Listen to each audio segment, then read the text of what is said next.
हरिओम, ओम आनंद ma'am, Om Shanti ma'am, ओम ज्ञान ma'am. आप सभी दर्शकों का हमारे चैनल पर स्वागत है।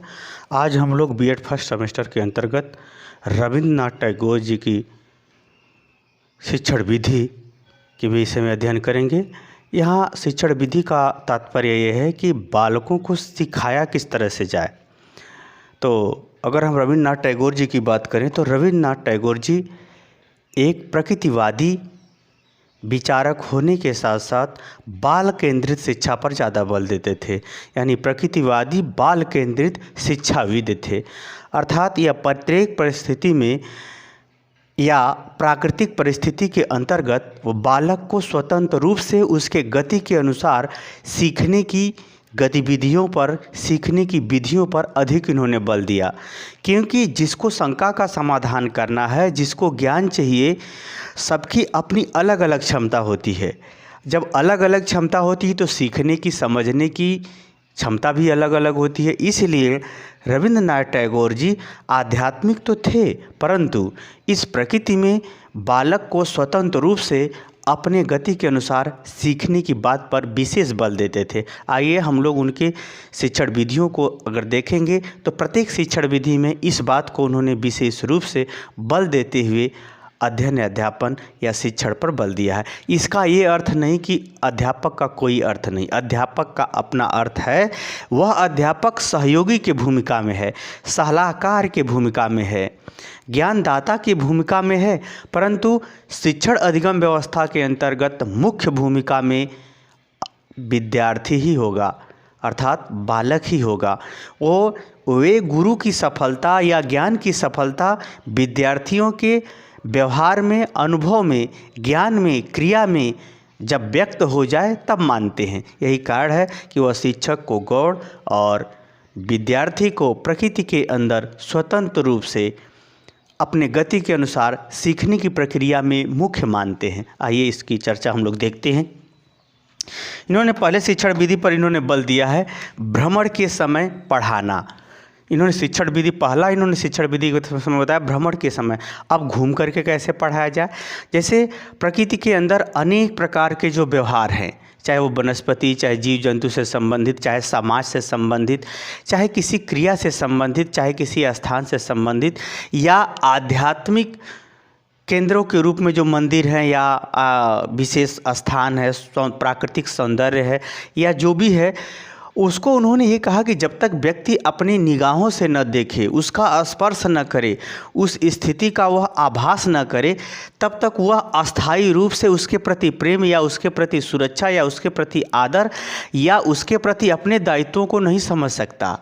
अतः व्यक्ति को प्राकृतिक सौंदर्य और वास्तविक स्थिति और किसी कारण समस्यात्मक स्थिति का निवारण हेतु उसको उस स्थान पर जा कर के उसको सभी दृष्टिकोण से विचार विमर्श कर सकता है। यह तब कर सकता है जब वह उस स्थान पर जा कर के देखे। इसीलिए इन्होंने जो है भ्रमण के साथ शिक्षण पर ज़्यादा बल दिया है।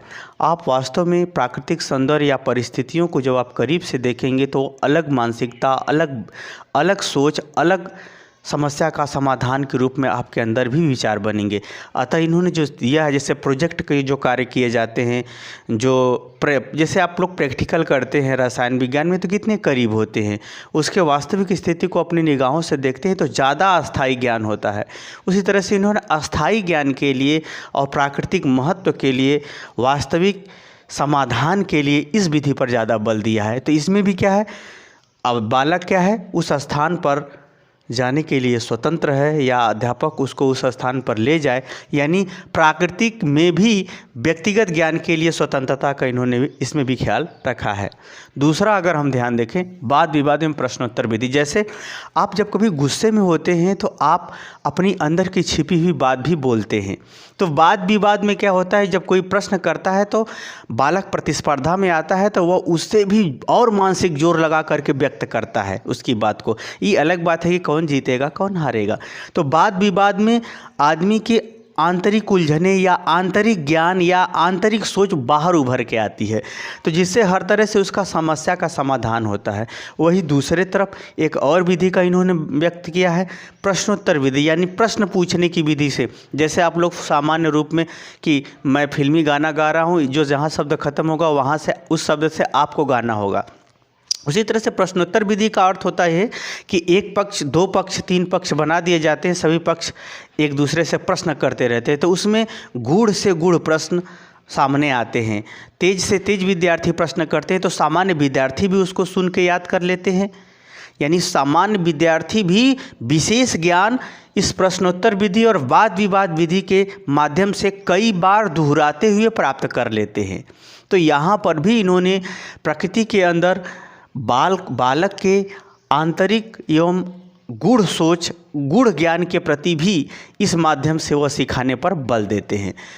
तीसरा अगर देखा जाए, क्रिया द्वारा सीखना, करके सीखना, डूइंग बाय लर्निंग, यानी करके सीखना।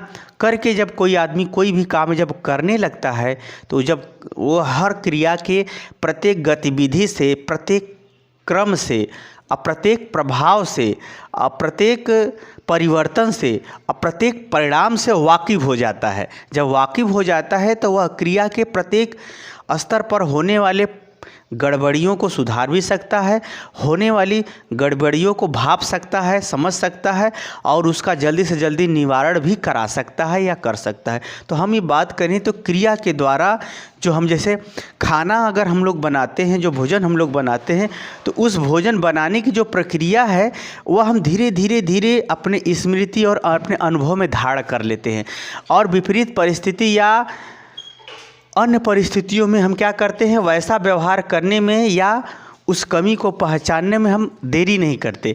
तो जो क्रिया द्वारा आदमी सीखता है वह उसके अनुभव पर, उसके चित्त पर, उसके ज्ञान पर, उसके प्रक्रिया पर, उसके गतिविधियों पर, उसके परिवर्तन को हर तरह से समझ जाता है। अर्थात इसी तरह से अगर आदमी सीखता रहा, कर्म के द्वारा अगर सीखता रहा, तो प्रत्येक क्षेत्र में, प्रत्येक गतिविधि में वह जो है प्रत्येक स्तर पर व्यवस्थित रूप से उसका ज्ञान होगा और व्यवस्थित रूप से उसका प्रभाव, व्यवस्थित रूप से उसको प्रयोग भी कर सकता है। तो यह भी आपको अस्थायी रूप से ज्ञान कराता है। चौथा है मातृभाषा का शिक्षण, मातृभाषा द्वारा शिक्षण।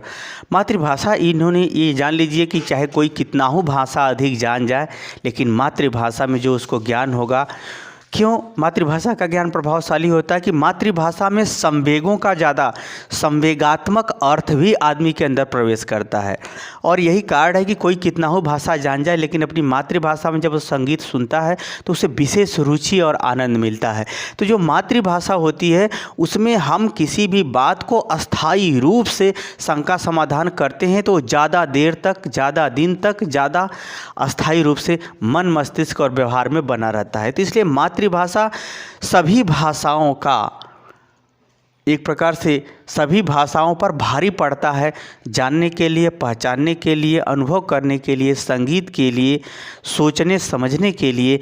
क्योंकि माता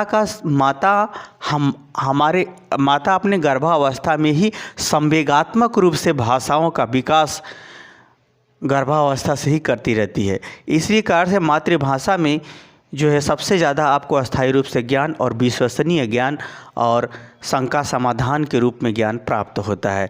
भारतेंदु हरिश्चंद्र ने कहा था, निज भाषा उन्नति है सब उन्नति के मूल, बिन निज भाषा ज्ञान के मिटे नहीं के सूल। अर्थात आप बिना ज्ञान के, बिना मातृभाषा के ज्ञान के व्यापक पहलुओं के सूक्ष्म रहस्यों को आपको समझना कठिन होगा। यही कारण है कि अनेक भाषाओं जानने वाले भी इस बात को व्यक्त करते हैं। इस बात को रविन्द्रनाथ टैगोर जी भी ने भी स्पष्ट रूप से कहा था कि मातृभाषा में ही विद्यार्थी पूर्ण रूप से, प्रत्येक दृष्टि से, प्रत्येक ज्ञान से, प्रत्येक व्यवहार से संतुष्ट हो सकता है। इसलिए मातृभाषा में ही ज्ञान दिया जाए। अब तो भारत सरकार कक्षा 5 तक मातृभाषा अनिवार्य कर दी है, जो बहुत ही अच्छा है। आगे चलते हैं खेल द्वारा शिक्षण। खेल के द्वारा देखिए दो चीज़ का विकास, एक तो अनुशासन, उसमें खेल का नियम तोड़ोगे तो हो ही नहीं सकता, अनुशासन का विकास होता है। दूसरा सामाजिकरण का विकास होता है, सामूहिक प्रयास, समूह के साथ समानता, समूह के साथ एकता, समूह के साथ सामूहिक प्रयास और नियम, कानून, अनुशासन इत्यादि के गुणों का विकास होता है। स्वयं से हर खिलाड़ी अपने आप को अकेला मान के पूरा एफर्ट यानी पूरा प्रयास करता है। इन सब गतिविधियों का भी विकास खेल के माध्यम से होता है।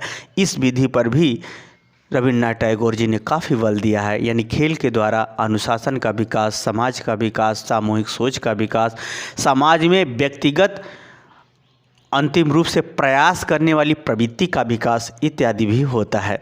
इसलिए खेल के माध्यम से भी इन्होंने शिक्षण विधि पर बल दिया है। छठा है अनुभव द्वारा शिक्षण। वास्तव में जो व्यक्ति विभिन्न परिस्थितियों में अनुभव करता है वह उसके ज्ञान में अस्थायी रूप से बन जाता है। अर्थात इन्होंने जो है प्रकृति के अंदर बालक को जो है अनुभव के द्वारा आत्मसात की हुई ज्ञान, व्यवहार, क्रिया इत्यादि पर भी इन्होंने बल दिया है। अर्थात शिक्षक बालक को जितना संभव हो सके उतना उस सीमा तक ज्ञान का व्यवहार में अनुभव करा के उसको शिक्षण कराने पर बल दे। ज्ञान का जिसे अब कहा जाए गुरु भगवान से बड़ा होता है, ये तो आप सुनते हैं। जिस दिन आपको अनुभूति हो जाएगी दुनिया एक तरफ और आप एक तरफ हो जाएंगे।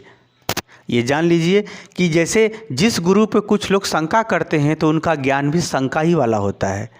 तो यानी हमारे कहने का मतलब ये है कि जिस दिन आप इस चीज़ को अनुभूति करने लगेंगे गुरु सबसे बड़ा क्यों है, कि इसलिए बड़ा है कि जो कुछ भी जहाँ से भी गुण प्राप्त होता है वह सभी गुरु के ही रूप होते हैं। तो जो आपके अंदर अच्छाई है वह गुरु ही है, क्योंकि गुरु में व्यापकता और गुण दोनों आता है। तो आप इस शब्द से परिचित, जैसे माँ का महत्व जितना जो समझता है उतना ही माँ के बातों का और माता के आज्ञा का पालन करता है, क्योंकि माता पिता गुरु सदैव विद्यार्थी के कल्याण में होता है, चाहे वो माता पिता के रूप में हो, चाहे आपके शिक्षक के रूप में हो, चाहे अन्य किसी रूप में हो। तो यह अनुभव जब आप करेंगे तब आपके अंदर व्यापकता, गंभीरता और उनके प्रति विशेष श्रद्धा उत्पन्न होगी। आजकल के तो विद्यार्थी मुँह फेर लेते हैं, तो इसका अर्थ है कि उसके संस्कार में गुरु नहीं है तो उसके व्यवहार की भी गारंटी नहीं ली जा सकती, क्योंकि गुरु सिद्धांत देता है, ज्ञान देता है, गुण देता है, विवेक देता है और आपकी व्यापकता देता है और आपको विश्वास देता है, अति विश्वास नहीं विश्वास देता है और अच्छाई और सिद्धांतों पर अति विश्वास दे करके आपको उत्तरोत्तर विकास करता है। तो अनुभव जो अनुभूति हम करते हैं 5 ज्ञानेंद्रियों द्वारा, शब्द, स्पर्श, रूप, रस, गंध द्वारा जो हम अनुभूति करते हैं वो हमारे चित्त पर अस्थायी रूप से बन जाती है। तो वह ज्ञान प्रत्येक अवस्था में आपको सफलता के मार्ग तक ले जाती है, संघर्ष तक ले जाती है।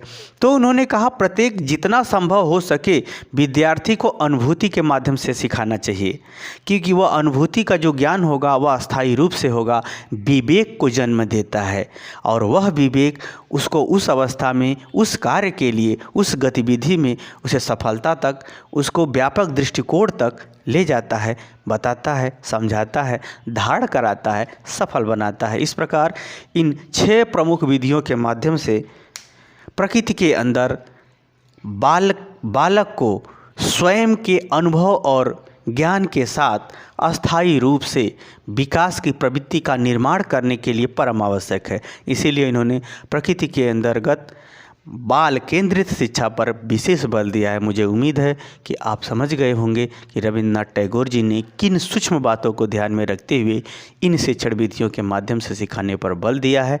अध्यापक इसमें गौड़ है, अध्यापक सहयोगी के रूप में विशेष काम करेगा, यहाँ पर मुख्य भूमिका में विद्यार्थी होगा। यही कारण है कि आज वर्तमान समय में प्राथमिक स्तर पर, विश्व स्तर पर बाल केंद्रित शिक्षा पर विशेष बल दिया जाता है। मुझे उम्मीद है मेरा व्याख्यान आप समझ गए होंगे। समझ गए तो कमेंट बॉक्स में जरूर बताइए। साथ ही मेरे चैनल को लाइक शेयर सब्सक्राइब भी कीजिए। हरिओम।